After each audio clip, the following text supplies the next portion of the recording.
Olá, sejam bem-vindos ao episódio 7º desta segunda temporada do Yajus Talk, o seu bate-papo sobre direito e inteligência artificial.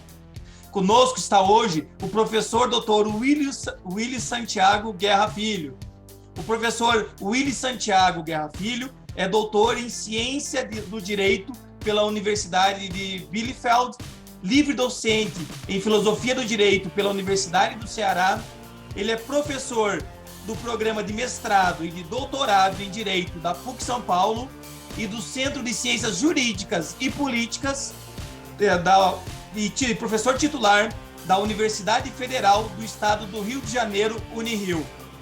Lucas Carini, por favor, tenha a satisfação de fazer a primeira pergunta para o nosso ilustre convidado. Obrigado, professor Fausto, professor Dr. Willis. É uma imensa honra recebê-lo aqui no nosso humilde podcast. Para nós é uma honra imensa. Fico muito feliz de poder estar participando aqui e com certeza a gente vai absorver muitos dos teus ensinamentos. O professor escreveu o artigo Presença do Princípio da Proporcionalidade no Direito Digital e eu queria ouvir do professor uma coisa um pouco mais básica, né? Do que seria direito digital, né? Quais são as suas principais características para que o pessoal que nos acompanha possa compreender melhor. Obrigado, professor. Também agradeço ao convite. Para mim é uma grande satisfação estar aqui tendo essa conversa com vocês, que são colegas um pouco mais jovens, né? Um pouco mais ou menos jovens, e que são pessoas a quem eu admiro o trabalho, não é? Que já se destaca em temas como este e outros que me são muito caros. E também louvo essa iniciativa, não é? De fazermos essa tentativa de uma popularização, não é? De uma divulgação num público mais amplo daquilo que a gente discute normalmente, como é comum, né? De se esperar em ambientes menores, não? E, de fato, esta é uma matéria nova, não é? Relativamente nova, mas já consagrada recentemente como obrigatória nos cursos de direito no país. Portanto, está tendo um desenvolvimento rápido, né? Impulsionado, claro, pela sociedade em que vivemos, tá? Chamada sociedade de dados, né? Sociedade da informação, enfim, uma sociedade em processo de digitalização.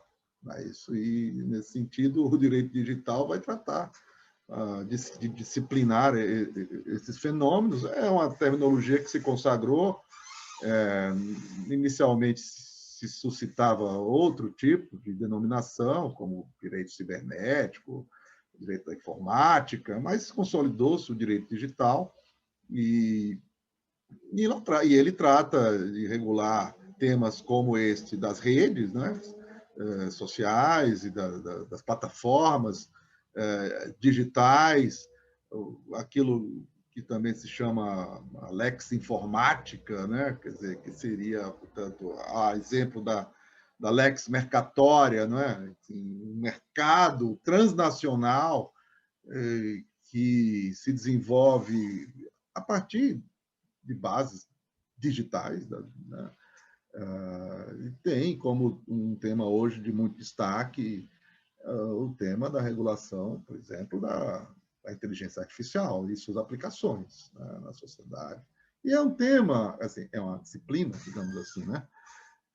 Você perguntou das características, e eu destacaria uma que eu acho de muita importância, que seria a sua transversalidade. E, nesse sentido, ela guarda, né, semelhança com uma outra que já foi, não é, digamos assim, a grande estrela do momento, né? Ainda é importante, é uma estrela de primeira grandeza, mas é evidente que agora o direito digital é a estrela do momento, né? Eu estou me referindo ao direito ambiental, não? Que também tem essa característica da transversalidade. O que é que esse nome grande e esquisito quer dizer? Muito simples. É uma matéria que atravessa todo o campo do direito. Ignora, digamos assim, as suas divisões, não? ela é, nesse sentido, uma disciplina bastante indisciplinada, né? Ela não se deixa conter, né? No direito público, no direito privado, ela viola a summa divisio, né, do direito desde os romanos, essa divisão entre o público e o privado, não? Ela, portanto, ela traz uma proximidade dos mais diversos campos do direito. Ela incide no tributário, no penal, no civil, e daí, claro, a importância de atentarmos para o seu vínculo com a base de todos esses campos do direito, que é o constitucional. Eu vou aproveitar essa deixa, professor, e vou fazer uma pergunta sobre essa matéria. No seu artigo, que nós acabamos estudando para a nossa conversa, o professor fala de uma necessidade de filtragem constitucional a essas relações que envolvem o que nós estamos chamando de direito digital.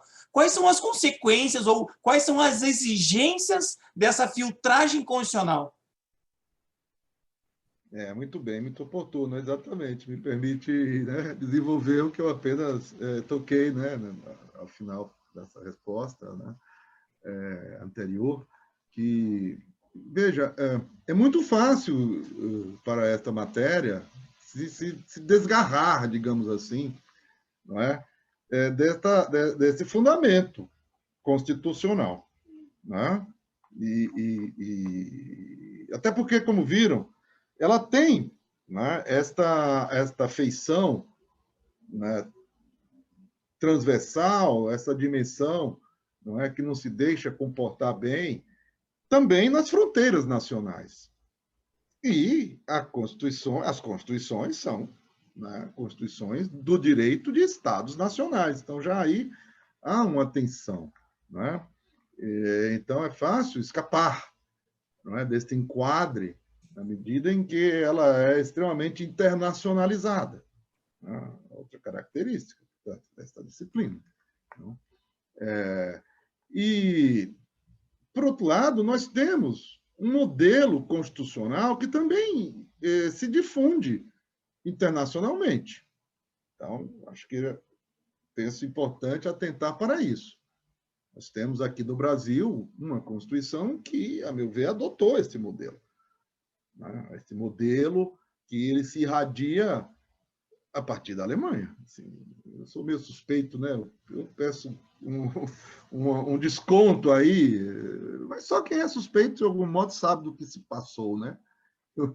Só quem é o Kafka, né? Que eu admiro muito como pensador, né? Não só escritor, pensador do direito.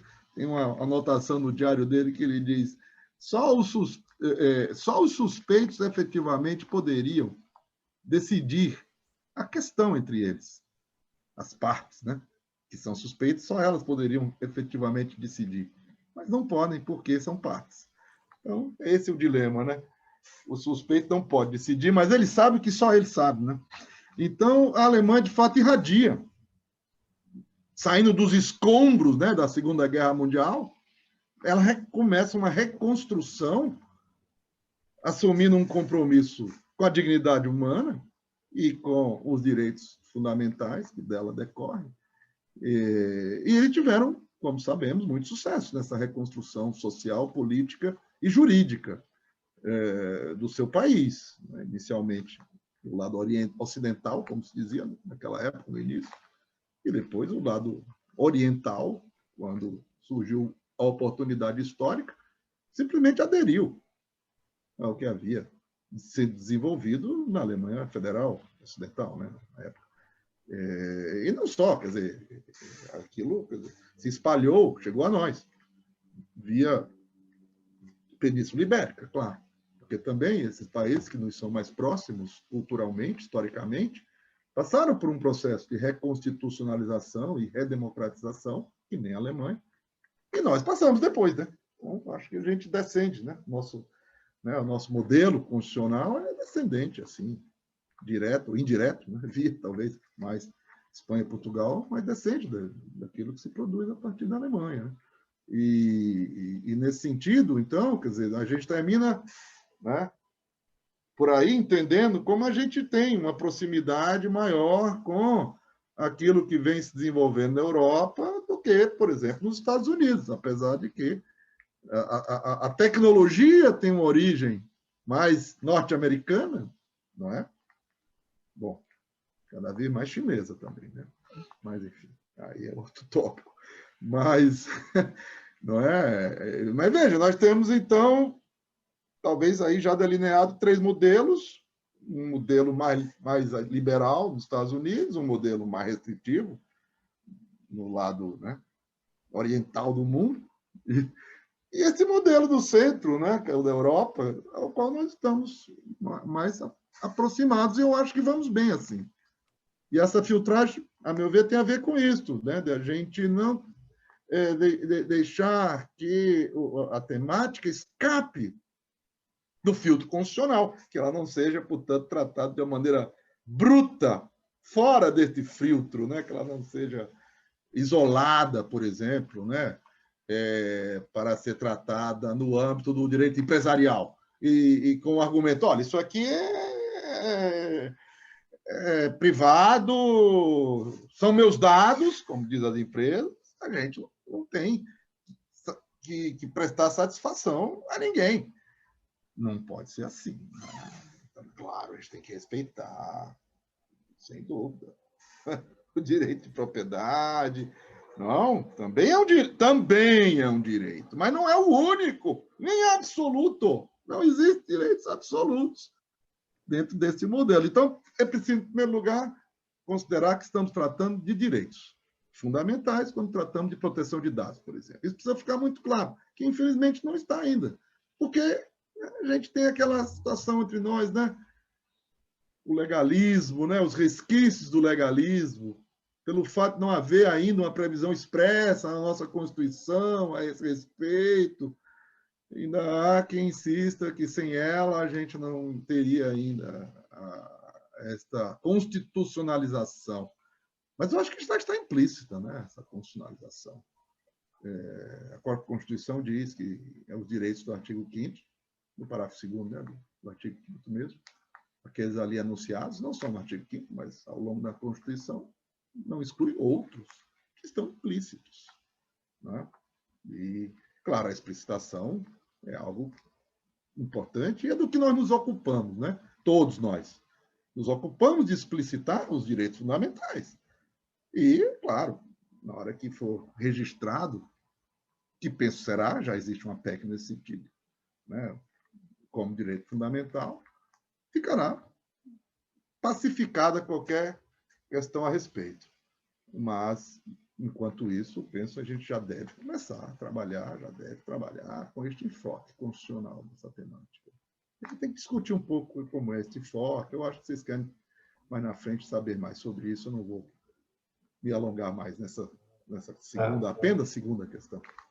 Tá excelente, professor. Dá vontade de ficar só ouvindo mesmo, mas também tem essa ânsia da gente querer saber um pouco mais, né? E eu queria manter viva toda essa brilhante explicação sobre essa relação que o professor fez com o direito constitucional e também com essa visão, né, de Estados Unidos e China brigando no mundo aí para a liderança no desenvolvimento de tecnologia, inteligência artificial, dentre outras questões. E uma das questões que o professor ressalta lá no seu artigo é que a gente já passou de 2 décadas de um uso intensivo da internet no Brasil, né? E agora a gente está ainda engatinhando no 5G, que o que os especialistas dizem que depois que uma internet 5G estiver funcionando, uma outra tecnologia, digamos assim, disruptiva, poderá funcionar plenamente, que é a internet das coisas. Com toda essa base em mente que o professor acabou de explicar, eu queria que o professor explanasse um pouco, se na sua opinião, o Brasil, ou o direito do Brasil, ele está preparado para essa hiperconectividade que se espera que aconteça com a internet 5G e a internet das coisas funcionando. Olha, Lucas, essa é a pergunta de $1 milhão, né? Mas, enfim, que eu não vou acertar também, né? Mas eu vou dizer para vocês aquilo que eu presinto, né? Como é que eu me sinto em face desse cenário. E me sinto muito preocupado, né? Porque é como, de fato, você diz, né? De fato, vem aí uma onda, né? bem mais forte, né? A gente está agora falando das ondas da pandemia, né? Mas, enfim, são isso mesmo, né? A história é essa mesmo, de ondas, né?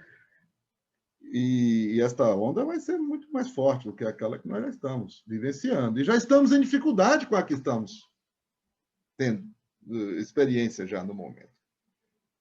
Então, me preocupa, né, caros colegas, porque esta base de que eu lhes falava, né, essa base, vamos dizer assim, constitucional, né, infelizmente, ela não se consolidou ainda de um modo geral em nosso país.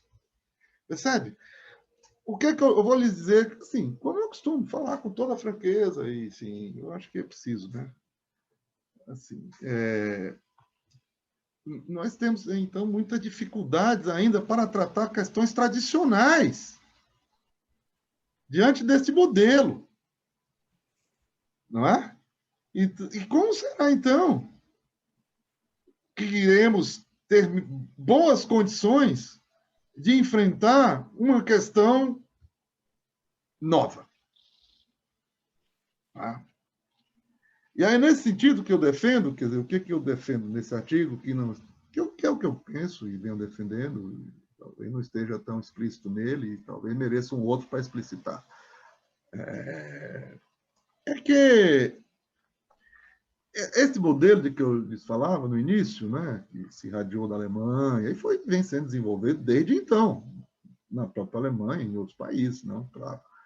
Ele ainda, apesar de já estar aqui entre nós oficialmente há mais de 30 anos, ele ainda não está devidamente, digamos assim, aclimatado, né? Nós ainda precisamos desenvolver melhor, não é? A compreensão do que se trata quando a gente lida com o direito de um modo geral, e em especial situações difíceis, como são essas, desta temática, do que se trata quando vamos empregar o modelo que aqui se chamou do Estado Democrático de Direito, que é muito bom, eu acho essa denominação, né, do Estado nosso seja assim qualificado, né? Às vezes diz, não, é melhor que seria se fosse Estado de Direito Democrático. Eu acho que não, eu acho que o democrata não pode ser um mero adjetivo do Estado de Direito.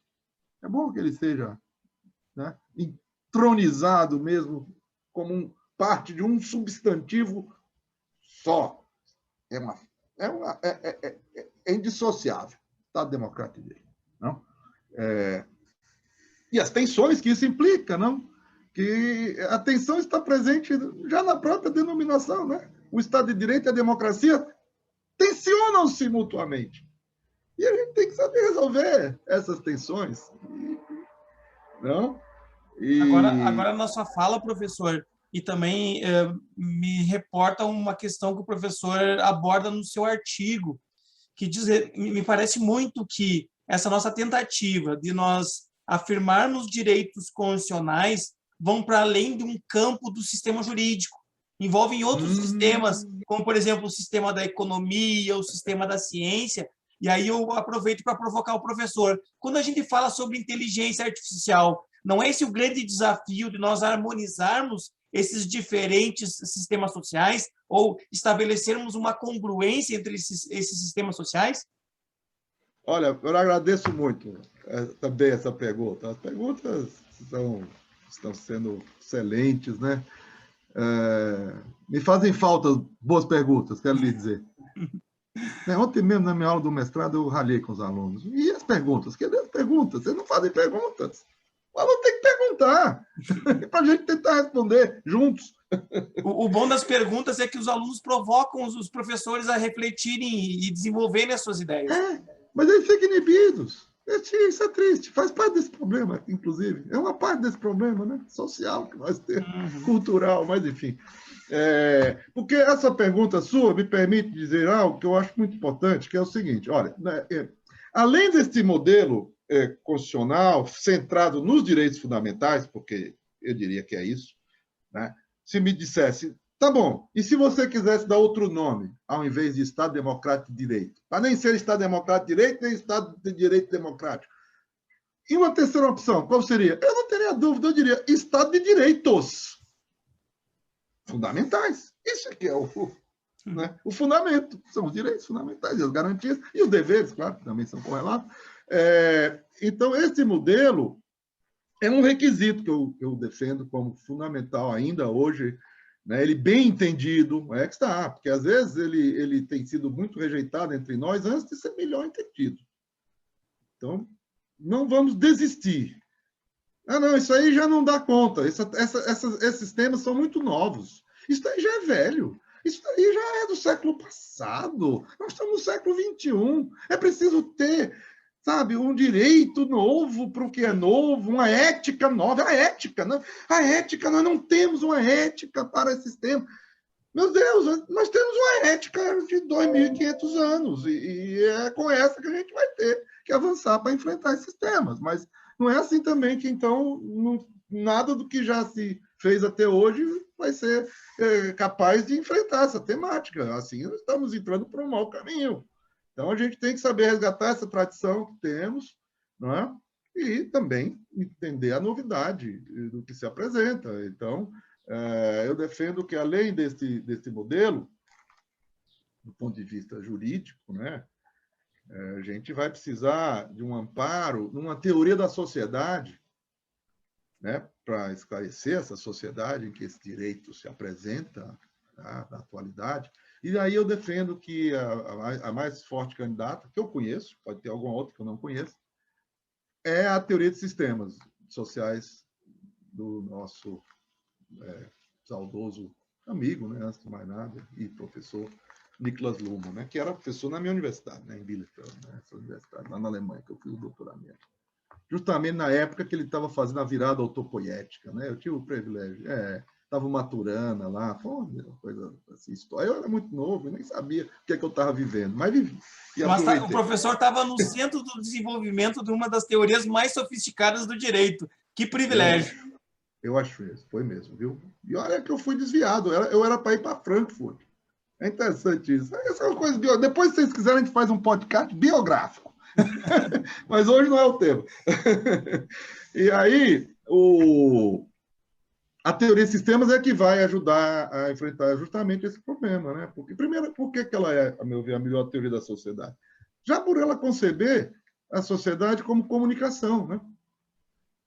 E depois, por ela conceber a sociedade como mundial. Existe desde 1972, foi o primeiro artigo do Luhmann, a sociedade mundial, antes da história de globalização, é anterior. Porque quando ele diz a sociedade é comunicação, a comunicação se dá em escala mundial, ele chega naturalmente, sim, inevitavelmente, a um conceito de sociedade mundial formada por diversos sistemas, não? Autopoéticos, se autoproduzem, mas que se acoplam também, né? Então, aí tem um problema, você colocou a questão do acoplamento, né? Em termos de direito de sistema, né? Como é que os sistemas se acoplam? Não há dificuldades provocadas por esta temática no acoplamento dos sistemas, e os sistemas, quando não se acoplam devidamente, né? Isso provoca um distúrbio, né? Uma anomalia. O nome é esse, uma anomalia. Ou uma corrupção sistêmica, que é o termo também da teoria de sistema. Não é um termo vulgar, que é muito utilizado na política, né? Quando se fala em corrupção sistêmica, né? Nesse termo, né? Nos termos da teoria de sistemas. O que significa isso? Significa assim, cada sistema desse tem uma prestação a oferecer na sociedade. Do direito se espera o direito, a economia, a ciência, e que cada um é focado, digamos assim, estou tentando dizer em termos mais compreensíveis, focado na sua função, na sua prestação, né? E ele vai fazendo, mas ele, para fazer a sua, ele não pode deixar de levar em conta, digamos, a dos outros. Eles são sistemas que prestam-se mutuamente auxílio, digamos assim. E isso vem pelo tal do acoplamento estrutural, né? E ocorre que a corrupção sistêmica é quando um sistema começa a oferecer à sociedade algo não a partir de si mesmo, mas a partir de um outro. Isso é a corrupção sistêmica. Ou seja, o direito oferecendo o direito, mas manobrado, manipulado pela economia. Ou pela própria ciência. Como sabem, nós que somos nos dedicando a acompanhar esta área, já há uma tendência muito forte aqui, por exemplo, os princípios éticos, que serão também jurídicos, né? Porque aí eles se traduzem em princípios constitucionais, os princípios éticos. Eles têm sido desenvolvidos para a nossa área, para esta área, pelos próprios programadores, pelos próprios tecnólogos, não é? Que desenvolvem o programa, até porque, de fato, uma das ideias centrais é que o programa, para ser ético, já tem que ser feito embutindo a ética, né? By design, como se diz. Então, eles, né, diante da ausência de um desenvolvimento para atender às suas necessidades, eles próprios começam a desenvolver. Então, aí, a ética vai ficando de lado, porque também é um sistema. E daí há um passo para que o direito também fique. Porque, então, existe também compreensões de que da autorregulação, né? Que as próprias empresas seja deixado a elas regular os problemas que surgem. Aí o Facebook faz uma Suprema Corte do Facebook. Está entendendo? Já entenderam, né? E para isso não precisar de Suprema Corte, até porque o Facebook está sujeito a qual Suprema Corte? Se ele atua no mundo todo. Então... Seria a vitória do soft law, professor? É exato, mas essa me parece a tentativa, né? Não. Então, é um grande desafio para o nosso sistema do direito. Nós estamos vivendo. Eu falava ontem para os meus alunos, eu acho que eles se assustaram, por isso também não ficaram inibidos, mas eu dizia do tamanho da nossa tarefa, mas é preciso ter consciência, não, do desafio, para poder a gente ter mais chance de enfrentá-lo e vencê-lo, né? Preciso compreender o tamanho do desafio. É preciso haver trabalho interdisciplinar. A gente tem que entrar nessa conversa, né? Então, a gente tem que conversar com o pessoal de ciência de dados, e eles têm que conversar com a gente. E é por isso que eu defendo, assim, também por isso, eu insisto, eu sou daqueles que insistem, né, na importância da gente ter uma compreensão do direito em bases científicas. E discutirmos quais são essas bases. Não estou dizendo, né, eu até tenho várias ideias a respeito, né, mas, assim, o que eu peço nesse sentido, o que eu espero é que não se desista da ciência do direito, como muitos colegas, ao meu ver, desistiram, dizendo, olha, direito não dá para ser ciência. Vamos ficar mesmo na retórica. O direito, quer dizer, vamos ficar em Roma. O direito, como já era desde Roma e ainda hoje, é retórica. E não dá para ir além disso. Aí isso nos deixa numa situação muito fragilizada para ter essa conversa, né? Porque é preciso estabelecer esse diálogo com a ciência de dados, né? E essa é uma das dificuldades que a gente enfrenta como operador do direito, né, professor Willis? Porque, inclusive, junto com o professor Fausto, a gente teve a oportunidade de participar de alguns hackathons voltado para desafios lançados. Um foi lançado pelo CNJ, do qual a gente participou, inclusive o nosso projeto ficou em segundo lugar no Brasil todo, com quase 700 equipes inscritas. Parabéns. E um foi no hackathon da OAB Amazônia, que era atrelado a alguns desafios lá da Agenda 2030 da ONU, inclusive. E nós, como operadores, né, como pessoas do direito ali, naqueles grupos multidisciplinares, onde tinha pessoal de marketing e principalmente programadores, né, a gente enfrentou na prática essa dificuldade básica, né, de comunicação, né, de como dizer aquilo que a gente entende no direito e como traduzir isso por uma linguagem de programação para que o algoritmo daquela aplicação fosse possível ser construído, né? E nós não estamos falando aqui nem de ética, né? É simplesmente uma questão de comunicação, né? É o problema dos sistemas de comunicação que não estão se comunicando. E aí ele perde o seu sentido. Se não houver esse acoplamento para que haja comunicação intersistêmica, digamos assim, aí o que vai acontecer? Quem é o elo mais fraco nessa disputa? Eu sinto muito dizer, mas eu acho que é o direito. Então, vamos começar a diminuir um pouco, porque nós temos a tendência a achar que nós estamos num sistema muito poderoso. Lógico, o poder está no direito, mas não está só no direito. E claro que o desafio não é só para quem está começando, né? Quem já está há um tempo no direito e na pesquisa também acaba tendo que se atualizar nessas novas temáticas, né? Mas eu queria que o professor, com a experiência que tem, deixasse para essas novas gerações, né? Para quem está iniciando agora na graduação ou para quem já está formado e vai começar a profissão, né? Inclusive, a IMED tem uma matéria no direito que chama-se Desafio da Profissão, né? Eu queria que o professor falasse um pouco quais são os desafios dos novos estudantes e quais são os desafios para as profissões voltadas ao direito, pensando nessa relação de tecnologia e direito, né?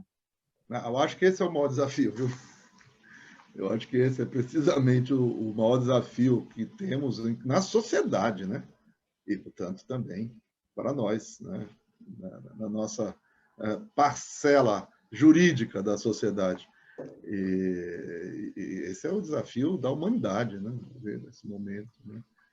E eu penso que oferece uma ameaça, claro, há uma ameaça aí, sempre há. E uma oportunidade também, né? Aquela história que todo mundo conhece, né? Do ideograma chinês para crise, que significa ao mesmo tempo, né? Ameaça e oportunidade. Porque é isso mesmo, ou seja, é uma crise civilizacional para dar um passo decisivo para a humanidade. E nesse passo, a gente vai precisar dá-lo, e aí é o que eu acho que eu poderia recomendar nesse sentido, tomando bastante consciência do trajeto que nos trouxe até aqui. Não adianta a gente, quer dizer, eu insisto nisso, né? Não adianta a gente dizer, não, isso aqui é muito novo, então nada do que a gente produziu antes, pensou antes, vai ajudar a enfrentar essa problemática tão radicalmente nova. Ainda a gente está precisa desistindo. estudar a teoria do direito, né, professor? Não, a gente está desistindo da humanidade desse jeito, né? A gente está se iludindo com esse canto de sereia da modernidade, que é um canto de sereia, de que só o novo é que é bom. Quanto mais novo, melhor. Assim, a tecnologia é nova, mas aquele que vai se beneficiar ou se prejudicar com ela é velho, que somos nós, os homo sapiens, coitado. E aí, Então, professor, nesse desenvolvimento, especialmente no que nós vimos no seu artigo, que fala dessa questão da preocupação com os direitos fundamentais, algo que me chamou a atenção, que é uma pesquisa que me parece já antiga do professor, tradicional do professor, é sobre a proporcionalidade. Eu fiquei imaginando como que a proporcionalidade ela pode contribuir com essa tarefa jurídica de proteção dos direitos fundamentais diante de todos esses desafios colocados pela inteligência artificial. Demais. Eu sou um militante da proporcionalidade, né? Para mim, a proporcionalidade é algo que, inclusive, é um bom exemplo, porque remonta. A ideia da proporcionalidade é antiga. Está em Aristóteles, claramente anunciada, e Aristóteles anuncia algo que não é que ele tira da cabeça dele, né? Quer dizer, às vezes parece que a impressão é que Aristóteles inventou tudo. Isso é um absurdo, ele próprio ficaria completamente chocado se alguém dissesse isso para ele. Ó, você é o pai de todas as ciências. Imagina. Ele faz ele recolhe, né? Ele transmite, ele foi por onde nos chegou o grande acervo cultural grego, que já descende. É evidente que o grego descende dos egípcios, por exemplo, né? Então, essa ideia da proporção estaria presente já na própria origem egípcia de uma noção de justiça muito ligada com a geometria, que é aquela em que eles, enfim, dividiam as terras na vazante do Nilo entre os habitantes ribeirinhos, e para isso precisavam de cálculo e de justiça, de proporcionalidade. Então, esse cálculo da proporcionalidade, eu penso também que é o que pode resolver as tensões que eu falava anteriormente, né? Que surgem e vão surgindo. É o melhor meio que eu conheço ainda. Agora, o cálculo, infelizmente, como todo cálculo, ele dá margem a que se erre no cálculo. E a gente tem sido bem, infelizmente, né? Você sabe mais do que poucos que eu conheça, né, Fausto? Por conta da sua tese de doutorado, você sabe muito bem o quanto nós temos errado nas mais altas instâncias desse país no cálculo da proporcionalidade. Então, novamente, eu insisto. Olha, não é porque a gente tem errado no cálculo que a gente vai desistir dele. Vamos aprender a fazer o cálculo direitinho.